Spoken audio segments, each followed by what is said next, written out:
host, Nicole Rodriguez, also CEO and founder of NRPR Group.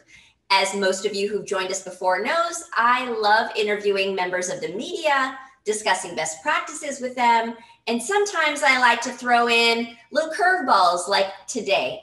Today, I am interviewing not only someone who is part of the media, who I love, but also someone who is a or fellow PR person, someone who I love and respect tremendously, and someone who actually was on one of the very first Perfect Pitch episodes ever.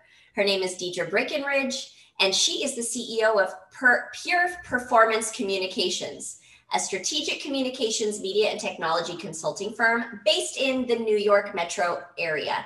So she is also the marketing guru that I love to pick her brain whenever we're talking. So, and as the host of the podcast Women Worldwide, we're going to get to see today a little bit of both sides and how that plays into an executive's preparation strategy and a PR person's strategy dealing with how to work with a member of the media using best practices. So I'm stoked to welcome Deirdre and talk about how Women Worldwide has just been growing in the years that we have been friends. I am incredibly proud of her. I think, what is this, 6th or 7th year, and you're at like 2 million downloads? You're gonna have to keep me honest on these numbers. So yes, without further ado, Deirdre, welcome to Perfect Pitch again in our newest sort of form. So I'm so happy to have you.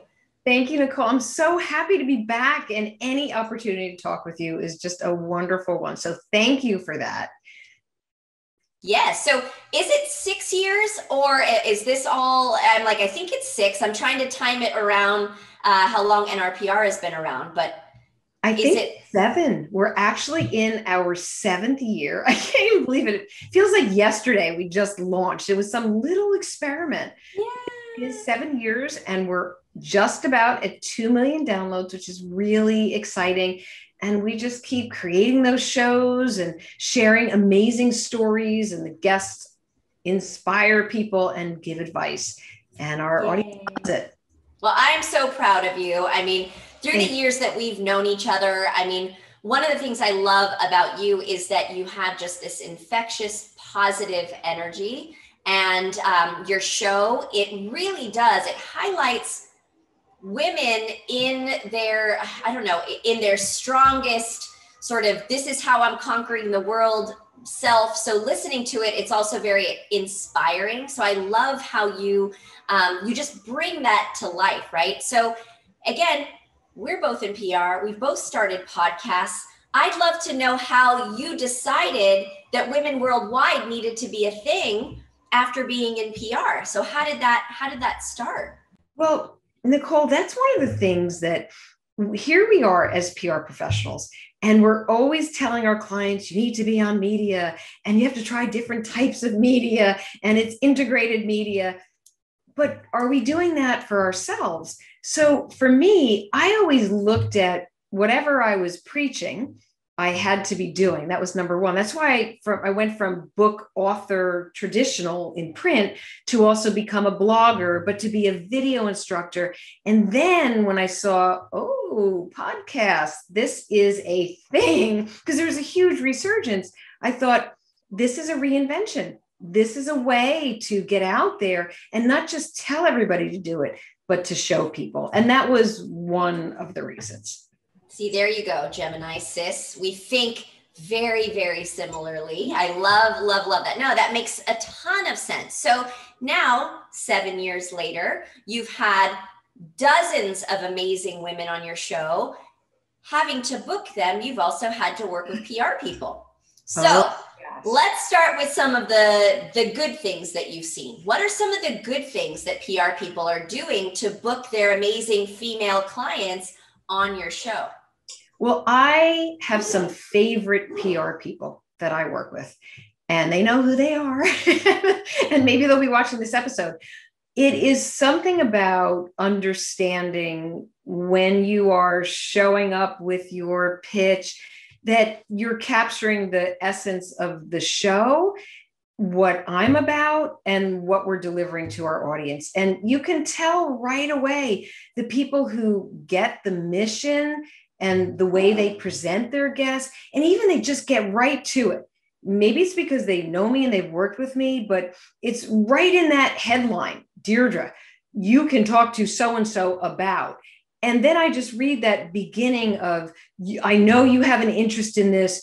You can talk to XYZ client because they're actually looking at this a different way, or they've done something. And it gets my attention right away, number one. But it's also the people who are so reliable. These are the people who come into my world.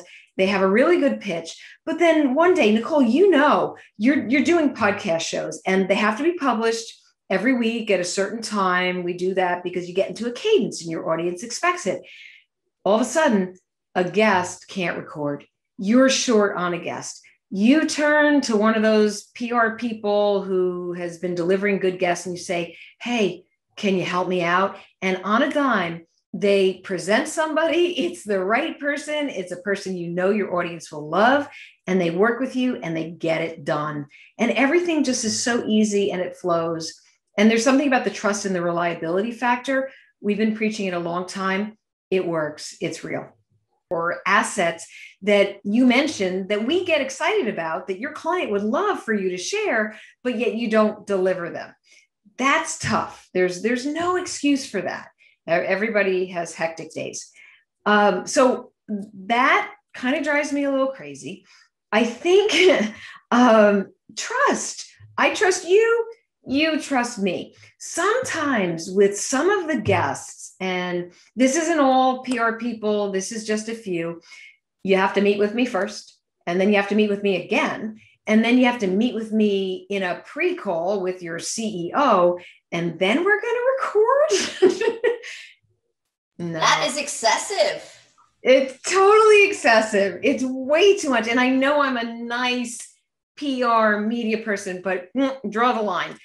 That's not happening. I could do a pre-call with, sometimes it's lovely when the PR professional connects you with the CEO. They can stay on and listen, and we can have a nice little chat, and that's fine. But literally, it's 2 meetings before we even get to there. So that's a little nervous on their part. No need for that. There's another one too that I like doing the research on the guests. I like developing the shows. Trust me, this is a show that highlights the very best of your CEO, your whoever, your entrepreneur. And it's really interesting. I don't mind it from the PR people who I really respect and trust. And every so often they'll be like, could you say this instead of that? That's fine.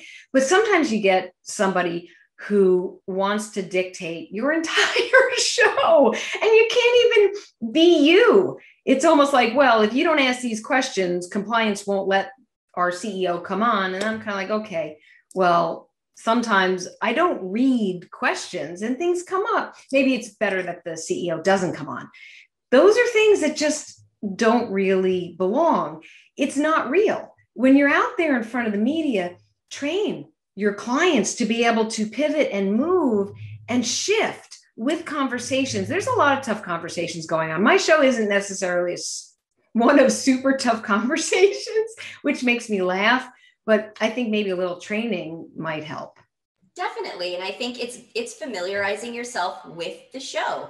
If they were to listen to a few episodes, they would know that you're not sitting here, you're not an NPR or a CNN or someone trying to dig in, trip you up, get to the core of some information that they feel their audience needs to hear. You are about inspiration. How did you get here? Tell me about your struggles and how you got through them.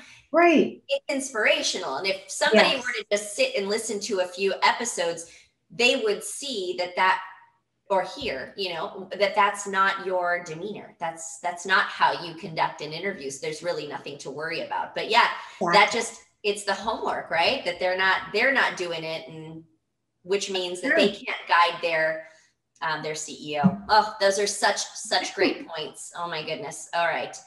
Awesome. So now here's something that I love about you, and I love about I don't know what you've been doing overall with your firm, with you as a professional. You've developed something called a feel model.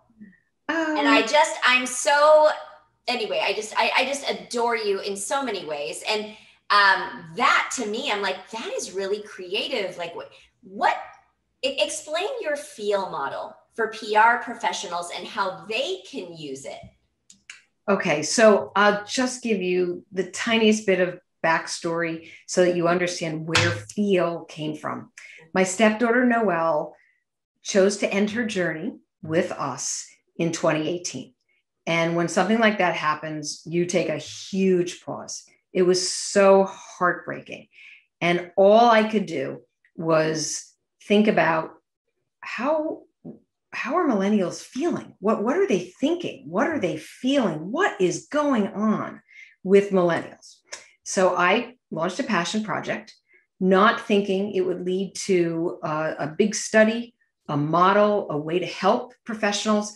And after 100 or so interviews, millennials were telling me that they wanted certain things. They wanted the people around them to be open and inclusive and to face their fears. They wanted people to be empathetic and understanding, caring and kindness. They wanted people to be ethical and live with good judgment. And they wanted people to unleash their love. That spells feel. That's the model. What happened is that I thought, you know what? We all walk around thinking we feel, but maybe we don't. Maybe we don't feel first. How do we feel? Gauge our own emotions, manage them, be self-aware so that we can manage others. And that's why I created a test. That test now has over 9,500 answers in it, all about the way professionals feel first. Because the model itself, what comes out of it, Nicole, is that if you can feel first and you can connect with somebody on a level of open and inclusive and empathy, and of course, you have to be ethical because you'll lose trust, and it's loving and passionate, you can build a deeper relationship. What do we try to do in PR? We build relationships. What do we do in business? We build relationships. So the model helps you to feel first, take a test, and build a roadmap to increase your level of feel and to be tuned in so you can then use feel throughout your channels and tune into others. It's moving really from a one-off transaction to deep, deep, deep relationships where there's loyalty and advocacy and trust. And that's what we talk about all the time. So I just wanted to give a test and a model so that we could get there. Oh, I love that because you're exactly right. I think even at the core of the name of our profession, right? Like media relations, public relations, that it's relationships, right? And I think with all of the technology that has entered our space, with all of the different shortcuts that I see that professionals are trying to make, each and every one of those shortcuts takes out the relationship building part of it. It's energy. And instead it makes our profession transactional and not feeling, and not like, ooh, I just read this story, I want to hit up this journalist because I think I have another idea for him. That's something that you feel like in your gut. Mm-hmm. You know what? I need to call Deirdre. She needs to talk to this woman who I am just so honored to be working with now. She is so inspiring. And you know what? She's perfect for her show. And that's all feel. But you can't get there. That's the thing. I don't think we realize as much as we should how tuned in you have to be to feel.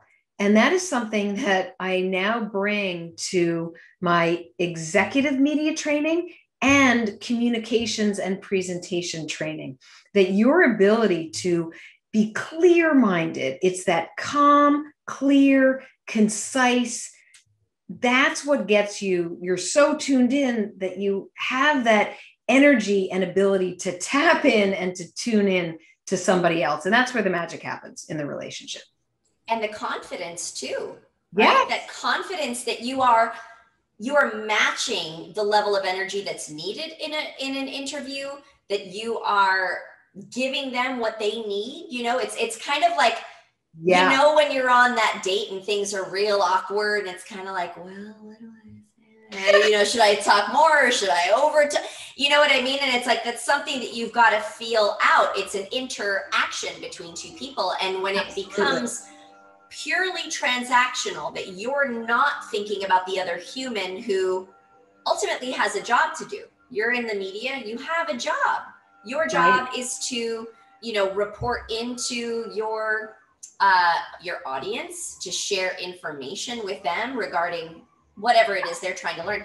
If you are not thinking about their job while you as the interviewee are delivering, or the PR person who is pitching the interviewer to, it's all disconnected. It's disconnected. You hit the nail on the head, because that's why I do media training with a feel lens, because you can't just show up with your talking points and your executive presence. You have to be reading and so tuned in to the person who's interviewing you and to the people that they're serving. And there is a big difference. And it literally shows in the way you connect in your interviews and what happens afterward, and if you get the call back. Totally. And you think about the two agendas. Everyone comes to an interview with kind of like, okay, well, this is kind of what my goal is. This is kind of what my goal is. And somewhere in between, those agendas blend together to create something hopefully great for the audience at the end of the day. This is for the audience. Absolutely. That is so key. One thing that I talk about with my executives is agenda, and that breaks down as an acronym.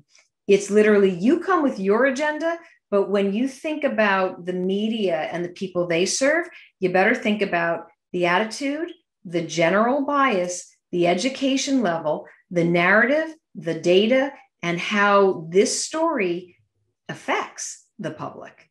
That's the agenda. Oh, so that's good. My new infographic. Love it. Oh my gosh, I love that. So I'm like, I'm going to go ahead. If I use that, you own the trademark or the copyright on that. So I'll give you the credit. Like, okay, awesome. Here. Thank you. I appreciate that. Of course. Right. Like, but that's awesome. I really, really love how you break that down. Because that's right. Everyone comes to the table with a agenda. Right. And if you're considering the other person's agenda, I think you get a better outcome, because you're not trying to bully your agenda into their face, which is what you were just talking about earlier, where when the PR person tells you, well, the CEO needs to meet with you 7 times and only these 6 questions can be asked, or that's their agenda. That is them shoving their agenda in your face and not even thinking about the audience or you. Exactly. It doesn't work. No, it doesn't work. Yeah, no, okay. I love it. Oh my goodness, you're so smart. I just adore you. So thinking about how, now let's go back to technology. A lot of how we are pitched or whatever it is, a lot of it happens in email. Yes. Some of it can happen in a LinkedIn DM, a Twitter DM, yes, right? It happens. So verbal communication. How important is the written word, right? In terms of how we use our words to approach, because people can be super lengthy. It sounds to me like you're saying that people who get it right know how to nail it, get to the point, and give that to you in a certain, length or whatever. So let's talk about that for just a little bit, because I think especially for the up and comers, the young people in PR, I can't stress enough how much your writing matters in this profession. So can you give them a couple of tips on just writing and structure if someone were to approach and pitch you? Yes. So concise is always better. getting to the point, and then you can always give more details after. Because sometimes, I don't know if you notice this, Nicole, but when you're dealing, whether it's with the media or you're dealing with a C-level executive, chances are they might just be reading the headline of the email and the first paragraph. And if you're in PR, you're writing news releases, and you know that those two parts of the release are super, super important. It's no different as if you were pitching in an email. Also, when it comes to writing, I would use, there's no shame or harm in using something like Grammarly. I mean, why not? Our eyes, we can speak very well and be clear and concise, and we can write the same way, but sometimes you can read it backward and still not catch the errors. And I think today, having errors when you have all of these tools, it's almost like getting the person's name wrong. People look at it and say, oh my gosh, if this is the pitch that they're sending and it's sloppy and there are errors, whether it's grammatical or spelling, what is it going to be like to work with this person? And who is this guest that they're sending me? So it sends a signal. It's almost a perception. So I do believe use whatever tools there are. I use Grammarly. Grammarly can also extend on your Chrome browser. So it checks your Facebook messages. It checks your tweets and your DMs. It can be on your LinkedIn as well as on your blog when you're writing things out. I do believe your writing is important. And on one note, when you speak, I notice this with executives in interviews, if they're not clear and they don't find clarity and their brains are going a million miles an hour, their mouths just talk way, way, way too much. It's no different in your writing process. Right? That is so true. It's like, wow, that was a long paragraph that said 0 things. 0. Like that actually didn't say anything, because the brain is going and the mouth is not connecting. So the mouth and or the hand is just writing and writing. And I don't know. And I also do believe draft and draft again in your writing. That's really important. I write a lot of books and I go through many, many iterations. And even after the many iterations I do, I have an editor and a production team that still has the ability to rip it apart. So you can even let somebody else read your writing if it's super important. Nothing wrong with that if somebody's willing to do it. No, I agree wholeheartedly. I think I'm a little bit of I don't know how to say it, but like, it's one of those where I force myself to know the rules. Mm-hmm. I don't know how many, and I'll tell you, starting with like a 5th grade grammar book and getting from the core. Yes. At the core, the basics. Basic. Do not mess these up from the 5th grade, even through like the 7th grade. A lot of what we learned there. Yes. Like those are the easy, do not ever mess up. If it's a question, don't use an exclamation mark. If it's a question, don't use a period. Like little things like that you even see in like executive emails to this day. So one of my things, people use crossword puzzles. I actually love going back to grammar books and just kind of like, oh, great. That's right. And I recommend that to my team. Like, look, these tools, Grammarly, great. My daughter uses it, but I told her, I said, at the core, that's always a great crutch, but it's technology. And sometimes it doesn't read your, what you're trying to say or hits or whatever.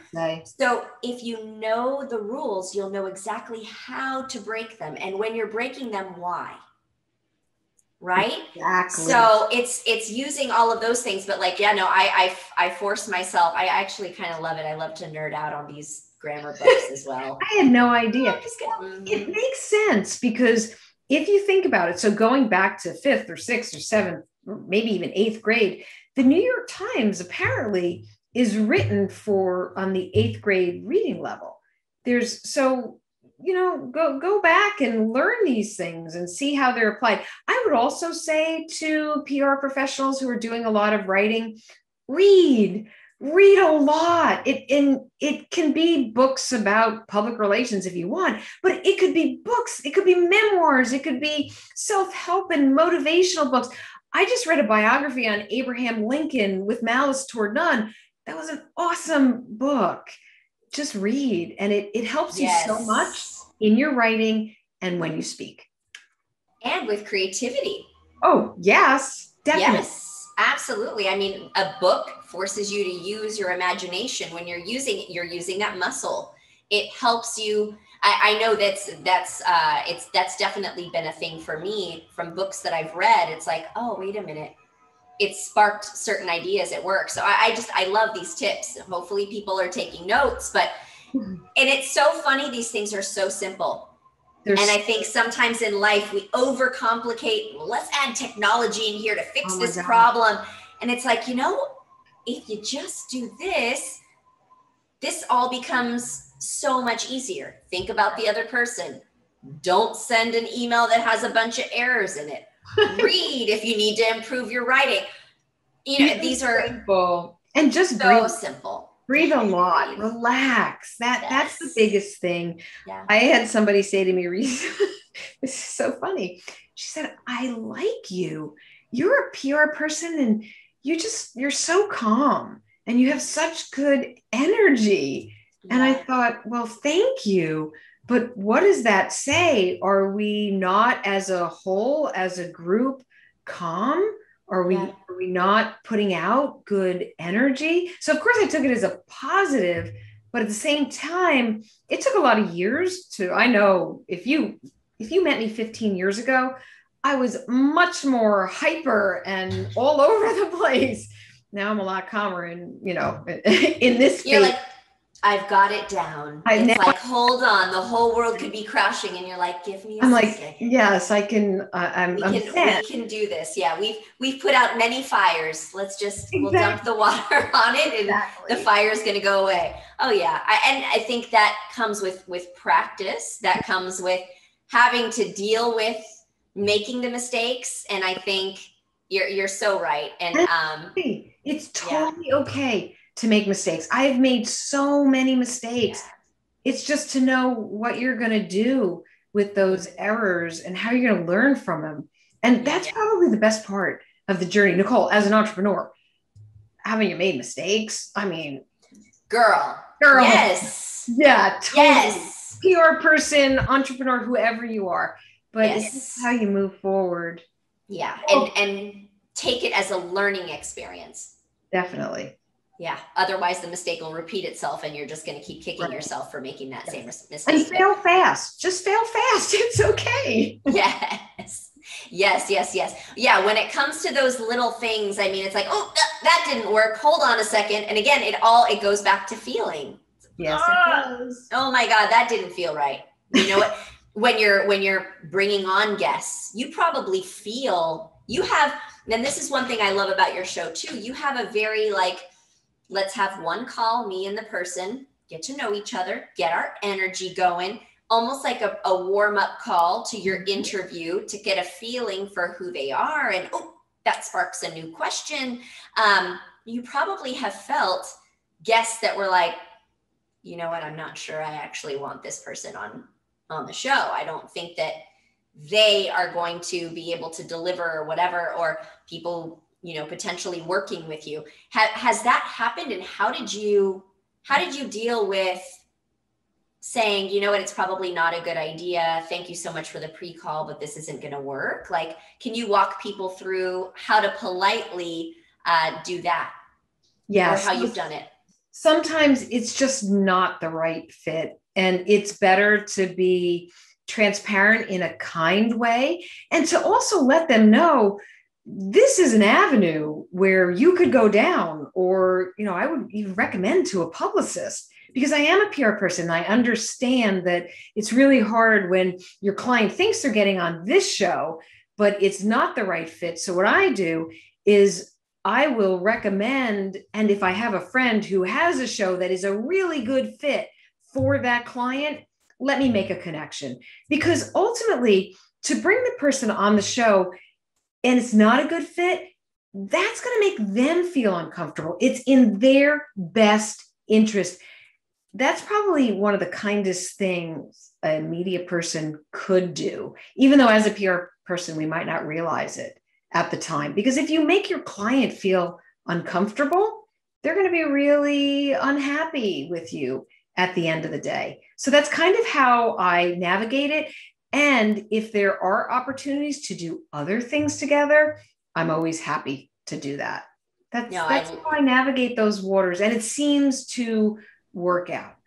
I love it. Love it. Love it. Such always full of just great advice. So thank you. Now getting down to some of the deeper stuff, as we're thinking about, all right, these are things that we want them to do, what we don't want them to do. These are some kind ways that I've pivoted and said this person shouldn't be on the show. Tell me about your biggest pet peeve about our industry, right? What we as PR people are doing or are not doing. What is the biggest pet peeve that you're like, this is what we need to fix right now? I don't know if I have a biggest. There's just things that I see. I'm like, oh, why do we do that? So I'm just going to name one that comes to mind. We are about helping to get out stories in a credible, meaningful, do no harm way. And we just have to be careful what we're sharing, because it does, we represent different clients and industries, and people are watching. And if we're the ones saying, let's be ethical and have good judgment, so I did just write the book, Answers for Ethical Marketers, then we should be checking and double checking and doing the right things as we share. So in other words, we should not be retweeting bots who are fake and who are just propagating news that is not newsworthy. Absolutely not. And then people say, well, how do you know? It takes all of 2 seconds to really be able to tell, oh, this is a bot. All they do is retweet. Oh, if you look at their profile, first of all, they're wearing 2 different earrings and their eyes are different, or they clearly are just, there's no conversation, but just a bunch of retweets. There's nothing of substance. That's one way. And then you say, well, the news, how do you even know if it's fake news? Because everything seems fake today. Look at the news, look at the URL of the news. You can tell there what's a real news site and what isn't.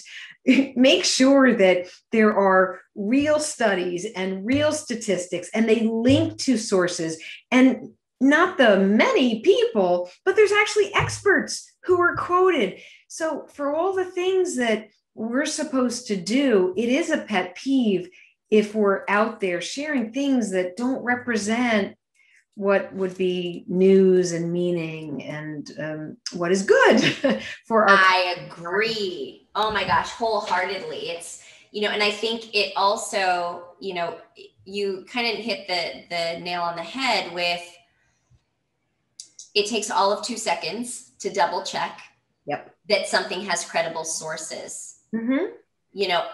I can't tell you how many times I saw family members retweeting or commenting, and I'm just looking like, okay, I understand they're not in PR. Well, this was somebody writing something in their basement. This isn't even a real whatever. If you click on this, you don't see a link to a real study. You don't see that this and this and that. So it's up to us to help also shape the faith that people have and should have in the media. Yes. And I think the media has taken a beating. They really have, yeah. So have PR people as a result. Yes, yeah. And I'll say it 1,000 times, without the media, who are we? Right. What jobs do we have? We need to protect them. And by protecting them, bringing them good sources, bringing them good story ideas, not blasting them with a bunch of crap because our client says that we should get this out. Right. I tell my team, I would much rather you send 30 great pitches in a day than 300 in one blast. That's lazy. Exactly. Anyone can do that. Can you actually do something for a member of the media? That's a relationship, Nicole. When you do Yes. something for a member of the media, I mean, sure, Yes. you're also helping your client, but you are in a way helping them do their job, and it's a win-win. You can't go wrong with that. And Yeah, because I will tell you one thing that I don't like about what's happening to our industry is that you find people who will oh well, I write for this and whatever, and I'll work a client's name in, or I'll whatever, or oh, I'll work this in if you pay me, or you know what, we're just gonna pay for this here, and it has become this, like, I don't know, thing where people are trying to find the shortcuts. it's shortcuts. It's yeah, I PR has never been pay to play Yeah. as media. It's supposed to be earned. It's Yep. supposed to be the separation from the church and the state of the Yeah. paid and the earned media. Yeah. And there has been a little bit of a blending. And that's interesting because the consumer, I mean, ultimately, when you put something out, even just your native advertising, sponsored advertorials, Yeah. whatever it is, it's up to the outlet, but it's also up to the peer people work on that too, Yeah. to ensure that they are created in such a way that consumers understand this is paid. This Yeah. is literally coming from a company. Yeah. People are making money off of this piece. The media outlet is making money. And I think we need a little more transparency Yeah. there. Yeah. No, and look, advertorial is a thing, and I think that there's a pay, what do they say, the Sure. peso model? There's a place for all of that. Yep. What I'm against is I'm going to pay this pseudo writer Oh, at yeah. Forbes, who's Mm-hmm. also getting paid from Forbes, to Yes, write I've seen that. that. To me, I'm like, that's not right. You don't, someone who writes under the Forbes name should not be getting paid by anyone Oh, but Forbes. nope. Absolutely. And that is a thing where, I am just like, are you serious? Oh, well, I'm also a contributing writer to Forbes, and so I guarantee that all my clients will get in. What? Well, I've never experienced that with a higher tier publication. Thank goodness, because like you, I think my hair would be on fire. Yeah. What I have experienced with smaller publications and writers, this is just interesting to me, where they would just say to me, "Oh, you just write the story." Oh, yeah. Wait, what? No. Oh, no, that's not how it works. You're the writer. It's an earned piece of content. I'm bringing you. It's not like it's not a byline either. It's or like you're not asking the client to byline. Maybe I might help in that respect, but it's literally under the writer's name. I would be the ghost writer for the writer, but yet I'm representing the client. That's a little bit of a conflict of interest, wouldn't you say?